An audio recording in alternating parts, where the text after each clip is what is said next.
All right, so how many of you out there have got a copy of The Brothers Karamazov sitting on your bookshelf, and every time you look at it, you think, man, I should really tackle that beast? It's daunting. It is. It's long, it's Russian, those names. Yeah. But, and this is the key, there's a reason people keep coming back to this book over a century later, and that's what we're going to deep dive on today. Yeah. Why this book is so much more than just like, oh yeah, The Brothers Karamazov by Dostoevsky. I should read that. Right. It's one of those books that everyone feels like they should have read, but very few people actually have. Yeah. And if you're one of those people who's actually read the whole thing, congrats. You get a gold star. You totally get a gold star. Yeah. But whether you've read it a million times or you've never even cracked the spine, stick with us because I think this is going to be a really interesting deep dive. Yeah. So to kind of set the stage, we're in 19th century Russia, a time of just massive upheaval. Yeah. Like things are changing. And Dostoevsky is right there in the thick of it, wrestling with some really big questions. Huge question. The existence of God, the nature of freedom. Are humans even capable of being good? Like big, heavy stuff. And these weren't just abstract philosophical questions for him either. Like he was really wrestling with these in a deep personal way. Yeah. He was a man of faith, you know, he was a devout Christian, but he was living in a time when atheism, and particularly nihilism, were really gaining a lot of traction. It's kind of like the intellectual water he was swimming in. Exactly. Like, imagine feeling like your entire worldview, everything you believe in, is kind of crumbling around you. Yeah, that's intense. It's intense, and that's the kind of intensity he brings to this book. It wasn't just an intellectual exercise for him. Right. This was personal. Absolutely. And I think that comes through in the writing and how he sets up these characters. Definitely. He's using this family drama, the story of the Karamazov family, to really work through these huge philosophical and existential questions. Yeah, so let's meet the Karamazovs. So we've got the father, Fyodor Pavlovich Karamazov, and he is, how do I put this nicely? Kind of a terrible person. A hot mess. A hot mess, yeah. Selfish, greedy, just a terrible father. He's like a caricature of everything Dostoevsky saw as wrong with, like, the older generation, you know? Like, he's just this awful, greedy, kind of lecherous old man. And, of course, what's a good family drama without some daddy issues? Right. So enter the sons, Dmitri, Ivan, and Alyosha. And each brother is like a different response to their, shall we say, interesting father. Each brother kind of embodies a different approach to the big questions that Dostoevsky is wrestling with. Okay, so tell me more about these brothers. Let's start with Dmitri, the oldest. Okay, so Dmitri is kind of your classic passionate type. Okay. Very impulsive, goes from 0 to 60 in about 2 seconds flat. He's capable of incredible generosity 1 minute and then, like, violence the next. That sounds exhausting. It's a lot. He's got this kind of raw, almost animalistic energy. And you were saying before we started recording that Dmitri reminds you of Dostoevsky himself in a lot of ways. I do see that, yeah. Like Dostoevsky, Dmitri struggles with his impulses, with that kind of darker side of human nature. All right, so we're already seeing some autobiographical elements here. Yeah, definitely. And it's interesting because Dostoevsky himself struggled with gambling, and you see that reflected in Dmitri's character as well. Okay, so then we've got Ivan. He's the middle brother, the intellectual. Yes.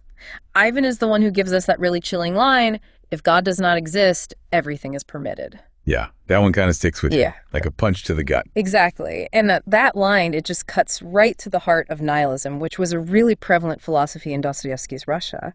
So Ivan is really grappling with, like, what are the consequences if there is no God? Like, what does that mean for morality, for meaning? Big questions. Huge. Okay, so we've got Dmitri, the passionate one. We've got Ivan, the intellectual. And then rounding out the trio, we've got Alyosha, the youngest. Yes, Alyosha. And he's a novice monk, right? Like, he's the religious one. Yes. He's deeply religious, almost saintly in his compassion and his faith. He's the one who's always trying to see the good in everyone, even his messed up family. So basically, he's the one you're rooting for in all of this. Pretty much. And, you know, he's an interesting character because Dostoevsky actually named him after his own son, who died in childhood. Oh, wow. So there's this extra layer of, like, tenderness and maybe even a little bit of Dostoevsky's own grief that he brings to Alyosha's character. Okay, so we've got this family. We've got these three brothers, each one wrestling with these really big questions. And they're all set against the backdrop of a Russia that's changing rapidly. It's like Dostoevsky has created this pressure cooker of philosophical and existential angst. Yeah, and something tells me it's only a matter of time before that pressure cooker explodes. You got that right. Okay, so we've got this family, like this powder keg of a family, right? And all these big ideas are swirling around. And then Dostoevsky throws in, what, a love triangle? It's more like a love polygon, actually. Okay, yeah, you said that earlier, a love polygon. Uh-huh. So like multiple love triangles all smashed together. Pretty much. And at the center of it all is, surprise, surprise, Fyodor Pavlovich, our dear old dad. Because of course he is. Right. Even though he's, ancient and kind of awful, he's still got it, apparently. So who's he got the hots for? This young woman named Grushenka. Grushenka. Okay, she sounds like trouble. Oh, she's trouble with a capital T. She's beautiful, she's cunning, she's got a past. A past, huh? Let's just say she's had some experiences. Dostoevsky loved writing about those kinds of women. He did, and he wrote them so well. But here's where it gets really interesting. Grushenka isn't just some, innocent victim of Fyodor's creepy old man affections. No. She's drawn to him, too, in her own way. Okay, so there's something more complicated going on there than just him being a predator. Absolutely. And this is where Dmitri comes in. Oh, our passionate friend Dmitri. Right, he's completely smitten with Grushenka, too. A love triangle. At least. And Dmitri, he's all in. He's showering her with gifts, spending money he doesn't have. Trying to buy her love? Maybe. Or maybe he just wants to impress her, show her how much he cares. So we've got Fyodor and Dmitri both wanting Grushenka. Exactly. And remember how Dmitri's always going from 0 to 60? Well, this is one of those times where his passions are just going haywire. I can see how this might lead to some conflict. You could say that, and it gets even messier because remember Ivan, our resident intellectual. Yeah, what about him? Well, he's got his own love interest, a woman named Katerina Ivanovna. Good. And get this, she was once engaged to. Don't tell me. The Dmitri. Dmitri. Of course, this is too good. It's like you can just picture Dostoevsky at his desk, cackling with glee as he's writing this, oh, this is going to be good. Right. It's like he's taking all these characters and all these big ideas and he's just scurrying them all up together, seeing what happens. So how do these tangled up relationships connect to the larger themes of the book? What's the point of all this love and drama? It's not just about the drama, although there's plenty of that. Dostoevsky is using these relationships to explore some really fundamental things about human nature. Like what? Love, obviously, but also desire, jealousy, possessiveness, all the messy, complicated ways that humans relate to each other. It's like he's holding up a mirror to us, showing us the good, the bad, and the ugly of human relationships. Exactly. And he's showing us how those relationships can be both destructive and life-giving. So with all this simmering tension, this tangled web of love and resentment, it feels like something's got to give. And I'm guessing that something is the murder we talked about earlier. You're getting warmer. But before we dive into the nitty-gritty of the murder, I want to talk about a super important chapter that happens before everything goes down. Ivan's the Grand Inquisitor. Yes. The Grand Inquisitor. I'll admit, I kind of skimmed that part when I first read it. I don't blame you. It's dense. It's like a book within a book, right? Yeah. And it's about Jesus coming back to Earth or something like that. It is. But it's so much more than just that. This chapter, it's considered one of the most brilliant pieces of philosophical writing ever. Really? Oh, yeah.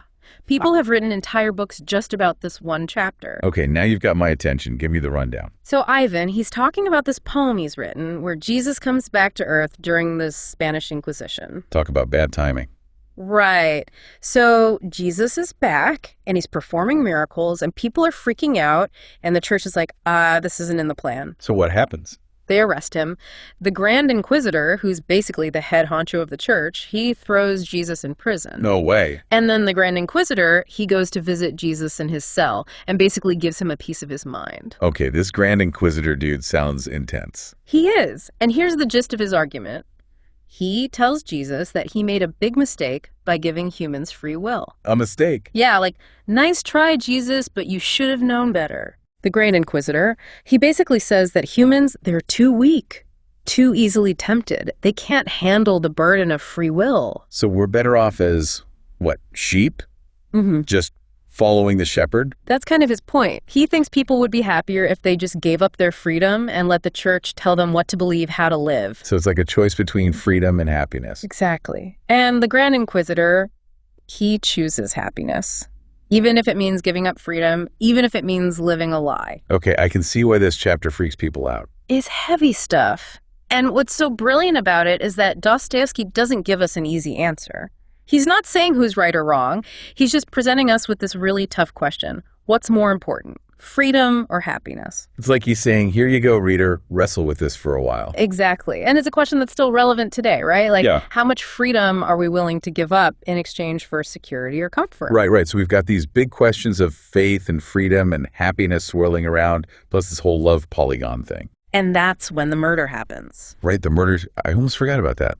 Okay, so the murder weapon is found, the investigation begins, and yeah, it's Dmitri who ends up the prime suspect. Of course. The guy's got motive, he's got opportunity, and boy, does he have the temperament. He's definitely got that Dostoevsky darkness swirling around him. So is it an open and shut case? Is Dmitri actually the one who killed Fyodor Pavlovich? Well, that's the question, isn't it? But remember, this is Dostoevsky we're talking about, so it's never that simple. The murder itself, it's almost beside the point.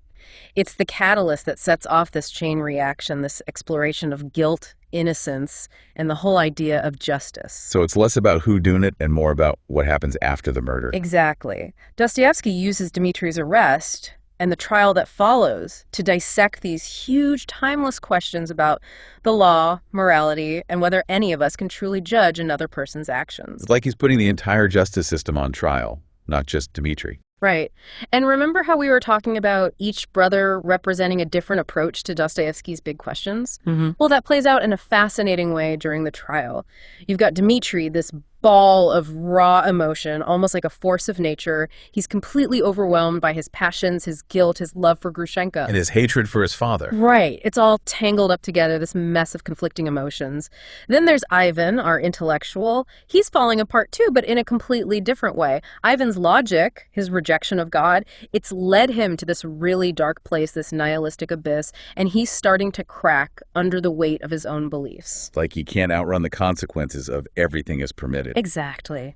And then we have Alyosha trying to hold on to hope, trying to see the good in everyone, even in the midst of this awful situation. So it's like Dostoevsky has set up this clash of ideologies within the framework of a murder trial. It's intense. It is. And through it all, Dostoevsky, he never lets us forget the humanity of these characters. They're all flawed. They're all capable of terrible things.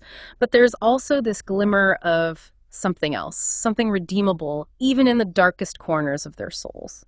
So after all the drama, the investigation, the trial, the philosophical wrestling matches, does Dostoevsky offer any kind of resolution? Like, is there any hope for these characters, for humanity in general? You know, that's the million-dollar question, isn't it? And like everything else in the Brothers Karamazov, the answer is complicated. The ending, it's both hopeful and ambiguous.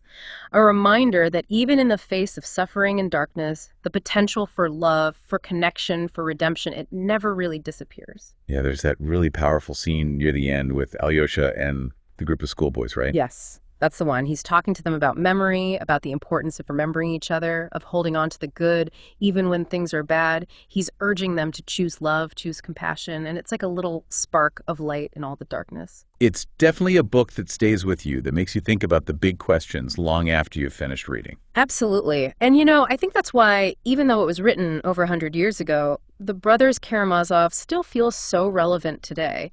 Dostoevsky, he wasn't afraid to tackle the really tough stuff, the things we all struggle with: faith, doubt, love, loss, the human capacity for both good and evil. And he doesn't offer easy answers.